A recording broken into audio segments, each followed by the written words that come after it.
All right, welcome to Thunder Talk for the month of December. I appreciate the audience that's live, but we're also trying something new this month, and we're recording, and I'll be sending it out via the links and everything else to get it out there. So follow my Twitter at USD115Soup or my Facebook page, Darrell Coleman.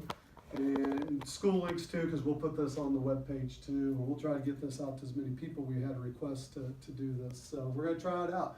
And I'm going to talk about one of my favorite conversations and topics right now, because it's one of the things I think Kansas is doing well. And not only is Kansas doing it well, but we're doing well here in Nemaha Central too. And that's about post-secondary success.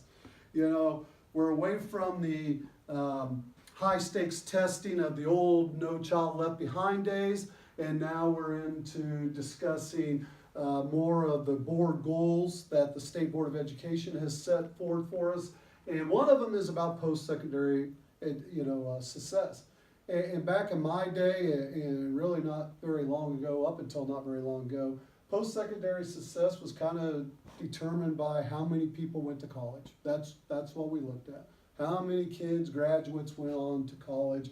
Didn't even really care if they graduated, because we didn't track that, and we just cared that they went. And for the most part, that was even four-year schools, but that has all been shifting. And we're into college and career readiness, which can mean a lot more than just four-year schools, because as many of you know, or if you don't know, I'm going to tell you that a lot of the best jobs that are out there right now do not require a four-year education, and you can either get some type of certification or a two-year degree or some other non-four-year training. And we have a great example of that with the Western Center in Baileyville. That's some of what they're doing with their diesel mechanic and their welding, and of course they have their precision ag and other programs that they have. And so we're lucky to have that in our district. And we were in Nemaha Valley, we were doing a little bit of that on our own beforehand, but now we don't have to be everything. We can just come into that.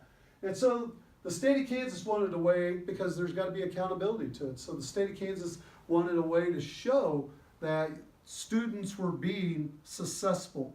And their definition of success for us is that they do go on to some formal education beyond high school, whether that be going to a four-year school to get a four-year degree or one of the other type that I've talked about. And so they are tracking using the National Clearinghouse data. They're tracking students, and to be success, you have to enroll in that second year of four-year school, or you have to get a certificate, or you have to get an associate's degree. And so after that 2 years, the state of Kansas feels like it's no longer on the high school, it's now on the individual or somebody else. So we've been able to track this back. The graph that will accompany this, that you'll be able to see up close, goes all the way back to 2012, because you got to wait 5 years to get this data, or excuse me, 2 years to get the data. Obviously, you can't just look at what is last year's group doing. You know, they may be in these things, but they're not considered success until then. So there's 3 bars on our graph. The gold color is the 5-year graduation rate. That is that basically a high school diploma. That's what that's about. And you know, we're at 98%. You can see at times we're at 100%, but our 5-year average is 98%.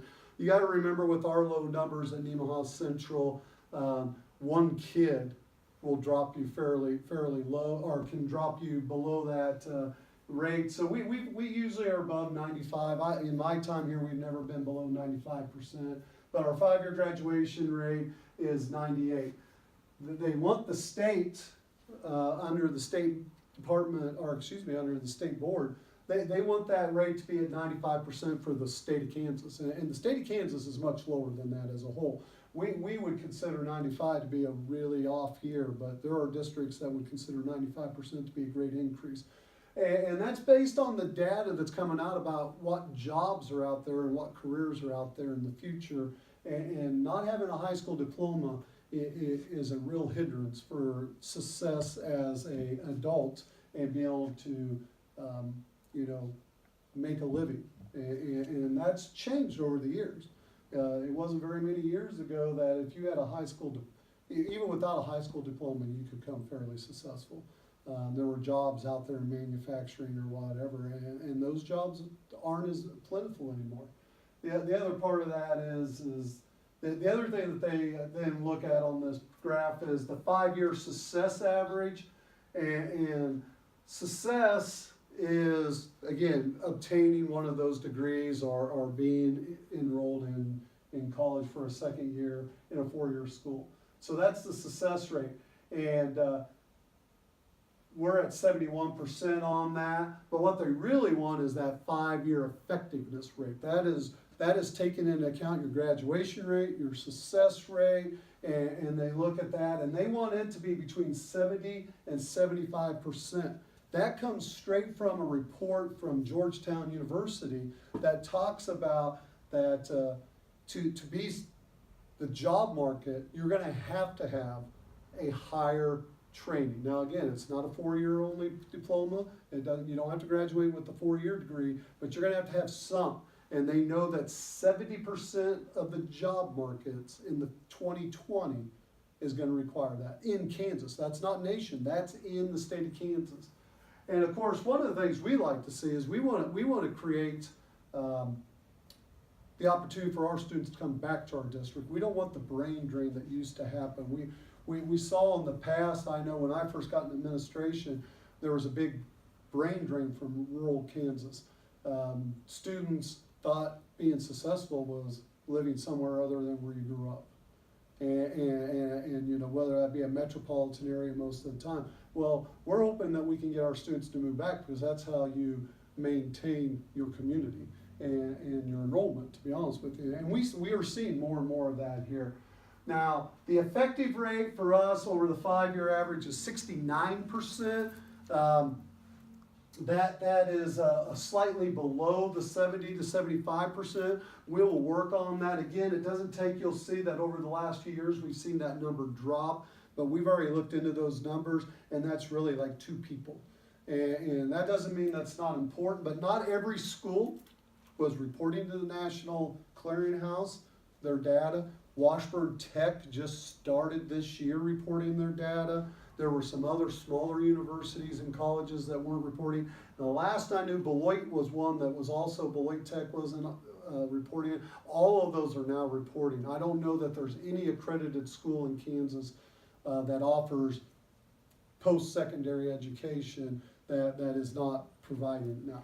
The other thing that doesn't show up in this is that some people would, I think, we would argue is a success, but they can't collect the data, is if you go into the armed services. Students who choose to go into the armed services do not show up in this number, but we would consider them to be successful. Even the state of Kansas would consider that successful. The problem is the armed forces will not report that data to us.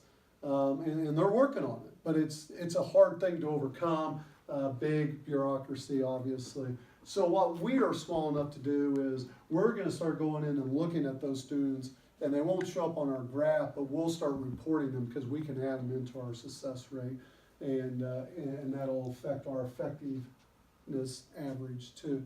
So we're really excited about that opportunity. There's some other ones that people, there have been questions about on what should qualify as being successful. Another one is if you're a young person who is able to go out and just be an entrepreneur and you start a business or you know, whatever that might look like, that wouldn't show up either, obviously. Somebody who goes back and works on the family farm with the intent of taking over the farm would not show up. We know those personal stories, so to us, we're going to treat some of those like the armed services. We're going to add them back in. But even without that, we're much higher than what the state average is. And I'm not going to get into bashing others and telling you things, but we're very happy with what our numbers came out to be. And now that we know this, and we're looking at changing it. And again, it is about relationships. It's, you know, you can actually be a success coming straight out of high school if you would finish with the certificate, which our best example of that is our students that are in our auto tech program. that get a CDL license. That would be a certification that would meet the success. So, you know, we've had more than double figures graduates of that in the years that we've done that in the program at the high school. And so those kids fit into this model. If they get that license, they fit into it. There's other ones too that fit that. If you become a CMA, you can get that distinction too, which you can't do in high school. If you would go to the Western Tech Center and be able to get either, most of the time it's going to be a certificate for a high school student in welding, but if you would finish out the degree in any of those programs and get the associate's degree, that would count obviously too. And we have a lot of students who they do finish out or go somewhere else and finish out, but they start there, and so it's, you know, been really neat. And I use this. I don't have any real data, but this is just my belief that I've seen a difference in our students at graduation when we do the senior video. What they're going to do in the future, I've quit seeing, well, I'm going to attend fill in the blank four-year school with no degree or no major listed. Now what we see is much more of specific, I'm going to go and this is what I'm going to do at the four-year degree, or this is what I'm going to do. We have a lot more kids choosing not to go to four-year schools because what they want to do doesn't require it. And they don't need to take on the debt or the 2 more years of education because they can get into what they want to do. So I've seen that on the video. We see a lot more diversity in that. That's been a great thing. Again, I think some of it was we have individual plans of study for students now. When they get into the 8th grade, they start that in the high school. What career pathway do you want to explore? And they take classes that fill in that area. And now they may do some job shadowing. We're doing our school to business connections where we go out to businesses and we're taking kids. And with all those types of field trips and experiences, kids are like, oh, they know better of what they might be interested in. Because we don't ask them to just, you know, as a freshman, you got to be in this and you can never change. We actually encourage, go out and find out. That way you're not in your 3rd year of college and all of a sudden it's like, holy moly, this is the first time I've ever been out as a student teacher. I'll use that as an example. You get out into student teach, it's like, I made a big mistake. I do not want to be a teacher. And you're 3 years into your degree. So we're hoping to give people, our students, experiences so that they know a little more and can make better choices, not again, that you can't change, okay? Because a lot of it is, the other part is our younger students are probably gonna have jobs in fields that aren't even around right now. The younger you get, the more likely that is, that the job market that they will be working in isn't even around yet. And if you think about the changes over the last several years, that you can see why that would be true. So that's a little bit about, you know, oh, there's the one other one that they have down here is the confidence rate. And the confidence rate for our district is between 53 and 61.7 predicted effectiveness plan. The reason that is, what that is looking at our demographics, how confident they can be that these numbers are, how close we are to what we should be. And they're very confident that we're right where we should be. In fact, if you think about it, 61.7, the high end of that, we're at 69, so we're overachieving. Now, you know, that's something that's nice, but we're more concerned about just the 5-year effectiveness rate and where it's at.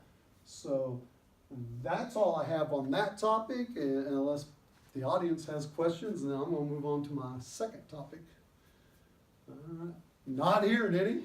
If you have questions, feel free to contact me via email or phone call. My email address is just dcoleman@usd115.org. And you know, the phone number here is 336-6101. So if you have questions about the post-secondary progress and what we're doing, feel free to contact me. The other one that I want to talk about is the exciting part of what's happening in our district is we are exploring building in 2 different programs. We're looking at, in fact, tonight at the board meeting, we're going to discuss it further about having a building project that will add classrooms and will also connect the 2 buildings. And so that's something that a lot of people have wanted since the elementary middle school was built. it didn't become part of it, but because of our numbers, we need space. This is not really a want, this is a need. We have 417 plus kids in the elementary middle school building right now, and that building was definitely built for at more around 300. So we're over 100 kids in capacity, and that's good news. It's a great problem to have. It's better than having empty classrooms, but we literally use every empty space in the elementary middle school right now for some educational, instructional component. So the board's gonna look at that proposal tonight. We've looked at other options, but we were kind of focused on that. Then the other building project we have with adding VOAG, we have a need for a greenhouse, and we wanna get that done. So that's always been part of it. They're two separate plans, but we might put them together in just that, it's cheaper if you do them at the same time. The good news about the VOAG program is, and especially with the greenhouse, is 100% we're getting much more support than we ever thought. And in fact, we've already had, and we can't announce who or whom or what business yet, but we have a business that has committed to match up to $50,000 in the greenhouse fund. So we're gonna be, at the first of the year, we're gonna be starting off a fundraising campaign for the greenhouse, and we'll make the announcement about what company is providing that $50,000 matching fund. But that, through grants and other applications that we put in, we already have $30,000. So between the recent matching fund and that, we already have $80,000. We won't count the first $30,000 towards the matching because we feel like it was before they announced it. And then the district will obviously put in some. We're looking at more than just a greenhouse. We're looking at it being a VOAG center. It's gonna have maybe a classroom space that can allow some small animal or short-term stay for lambs, calves, so that when they're doing animal science or talking about whatever animal-wise in VOAG or in FFA. So we're excited about that campaign. You'll hear, like I said, more about that after the first of the year. I hope that if it works out for you and you're a big supporter, that you will join in trying to match that $50,000. And again, if you want to be a part of it and need more information about it, contact me, or Mr. Gary, our VOAG teacher, can answer those questions too. But it's been really exciting to see that program take off and do so well. It's just one more really great program that we have. We have a lot of them at the high school and at the elementary middle school, but this was one that I think that was needed considering our area and the businesses in our area. Again, if we want our kids to come back someday, there's a lot of jobs in the ag industry besides being an ag producer that would allow you to come back, and we're hoping this encourages that. So pretty exciting stuff going on for the end of the calendar year, not the end of the school year, obviously.